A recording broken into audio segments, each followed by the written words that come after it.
नमस्कार। आज हम बात करने वाले हैं आइटरोलॉजी प्रोटोकॉल में आ रहे एक बहुत बड़े एक गेम चेंजिंग अपडेट के बारे में। जी हाँ, नया केवाईसी वर्जन 5.0 आ गया है। तो आखिर ये है क्या, और सबसे ज़रूरी इसका हम सब यूजर्स पर क्या असर पड़ने वाला है? चलिए आगे के कुछ मिनटों में इस पूरे सफ़र को, इस पूरी जर्नी को आसानी से समझते हैं। तो सबके दिमाग में जो सबसे बड़ा सवाल है वो यही है कि ये नया केवाईसी प्रोसेस जो आ रहा है, इसका आखिर मतलब क्या है।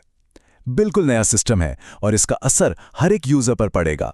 तो इस पूरी चर्चा में हम इसी सवाल का जवाब ढूंढेंगे कि ये आपके लिए क्या मायने रखता है और आपको आखिर करना क्या है। तो अब ये बिल्कुल ऑफिशियल हो चुका है। आइट्रोलॉजी प्रोटोकॉल में वेरिफिकेशन का जो पूरा तरीका है वो बदल रहा है। और सुनिए, ये कोई छोटा मोटा अपडेट या ट्वीक नहीं है, ये एक पूरा सिस्टम ओवरहॉल है, एक कंप्लीट मेकओवर। चलिए इसको स्टेप बाय स्टेप आराम से समझते हैं, ताकि जब आपकी बारी आए तो आप 100% तैयार हों। इस नए सिस्टम का जो सबसे पहला और सबसे इम्पॉर्टेंट हिस्सा है वो है केवाईसी क्यू सिस्टम। अब ये क्या चीज़ है? देखिए, पहले जैसा नहीं रहा कि जब मर्जी अप्लाई कर दिया। नहीं, अब सभी यूजर्स को एक लाइन में यानी एक क्यू में रखा जाएगा, और आपकी बारी कब आएगी ना, ये कुछ बहुत ही स्पेसिफिक चीज़ों पर डिपेंड करेगा। तो लाजमी है आपके मन में ये सवाल आएगा कि अच्छा, तो इस क्यू में मेरी जगह कैसे डिसाइड होगी? क्या ये फर्स्ट कम फर्स्ट सर्व है या रैंडम है? जवाब है बिल्कुल नहीं। आपकी पोजीशन, आपकी प्रायोरिटी कुछ बहुत ही खास फैक्टर्स पर बेस्ड है। तो ये फैक्टर्स हैं क्या? देखिए, आपकी बारी कैसे तय होगी, ये कई चीज़ों का एक कॉम्बिनेशन है। इसमें सबसे इंपॉर्टेंट है आपका ACS यानी एक्टिविटी कंट्रीब्यूशन स्कोर, और HCS यानी ह्यूमन कंट्रीब्यूशन स्कोर। सीधे शब्दों में अगर समझाऊं तो आपने सिस्टम में जितना ज्यादा कंट्रीब्यूशन दिया है ना, आपकी प्रायोरिटी उतनी ही ऊपर होगी। बेसिकली सिस्टम आपके कंट्रीब्यूशन को रिवॉर्ड कर रहा है। सिंपल। ओके, चलिए मान लेते हैं कि क्यू में आपका नंबर आ गया। अब यहां से प्रोसेस का सबसे क्रूशियल, सबसे जरूरी और टाइम सेंसिटिव हिस्सा शुरू होता है। इस स्टेज पर आपको बिल्कुल अलर्ट रहना है और बहुत तेजी से काम करना होगा। आपके पास होंगे सिर्फ 24 घंटे। जी हां, आपने सही सुना, सिर्फ 24 घंटे। जैसे ही आपको नोटिफिकेशन मिलता है कि इट्स योर टर्न, एक काउंटडाउन शुरू हो जाता है, और इसी 24 घंटे की विंडो के अंदर अंदर आपको अपना पूरा एप्लीकेशन सबमिट करना है। तो इन 24 घंटों में करना क्या है? स्टेप 1, आपको एक नोटिफिकेशन मिलेगा। स्टेप 2, उसी वक्त सिस्टम आपके केस के लिए एक रैंडम क्यूरेटर असाइन कर देगा। और स्टेप 3, आपका काम है फटाफट सारे ज़रूरी डॉक्यूमेंट्स जमा करना और अपनी वेरिफिकेशन रिक्वेस्ट को कंप्लीट करना। याद रखिए, ये सब कुछ उस 24 घंटे के टाइमर के खत्म होने से पहले करना है।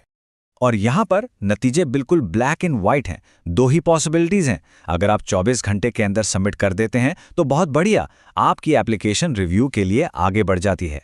लेकिन अगर आप ये 24 घंटे की विंडो मिस कर जाते हैं तो आपकी रिक्वेस्ट सीधे सीधे रिजेक्ट हो जाएगी। कोई सेकेंड चांस नहीं। आपको अगले साइकिल का इंतजार करना पड़ेगा और फिर से क्यू में लगना होगा। इसीलिए टाइम पर एक्शन लेना सबसे सबसे जरूरी है। बहुत बढ़िया। लेट्स से आपने टाइम पर सब कुछ सबमिट कर दिया। अब आगे क्या? अब बॉल आपके कोर्ट से निकलकर क्यूरेटर के कोर्ट में चली जाती है। तो चलिए देखते हैं कि इस स्टेज पर पर्दे के पीछे आखिर होता क्या है। आपका सबमिशन कंप्लीट होने के बाद क्यूरेटर आपकी एप्लीकेशन को रिव्यू करेगा। इसमें आमतौर पर 24 से 48 घंटे यानी 1 से 2 दिन का समय लगता है। इस टाइम के पूरा होने के बाद आपको अपना फाइनल रिजल्ट मिल जाएगा। तो बस थोड़ा सा पेशेंस और अब हम आ गए हैं उस पल पर जिसका सबको बेसब्री से इंतजार रहता है, यानी कि फाइनल आउटकम। चलिए देखते हैं कि सक्सेस यानी कामयाबी कैसी दिखती है। और ये रहा वो जादुई शब्द जो हर यूजर देखना चाहता है। अप्रूव्ड, स्वीकृत। इसका सीधा सा मतलब है कि आपने ये पूरा प्रोसेस सक्सेसफुली कंप्लीट कर लिया है। मुबारक हो। लेकिन अप्रूव्ड होने का मतलब सिर्फ इतना नहीं है कि आपका केवाईसी हो गया। नहीं, इसका मतलब ये भी है कि अब आप सिस्टम के अंदर वेरीफाइड TLG के लिए भी एलिजिबल हो गए हैं, और ये एक बहुत बड़ा एडवांटेज है। और इस कोर्ट में इस बात को कितने सही तरीके से समझाया गया है। इसे सिर्फ एक वेरिफिकेशन स्टेप मत समझिए, ये एक बहुत इंपॉर्टेंट माइलस्टोन है, एक मील का पत्थर है जो वर्जन 5.0 से शुरू होने वाले सिस्टम में आपकी पोजीशन, आपकी जगह तय करेगा। मतलब आपकी आने वाली पूरी जर्नी इसी एक वेरिफिकेशन पर डिपेंड करती है। तो अब पूरा प्रोसेस आपके सामने बिल्कुल साफ है, रूल्स क्लियर हैं, स्टेक्स काफी हाई हैं, और टाइम बहुत ही क्रिटिकल है। अब आखिरी सवाल सिर्फ एक ही बचता है। जब आपकी बारी आएगी, जब आपको वो 24 घंटे की विंडो मिलेगी, तो क्या आप उसके लिए तैयार रहेंगे?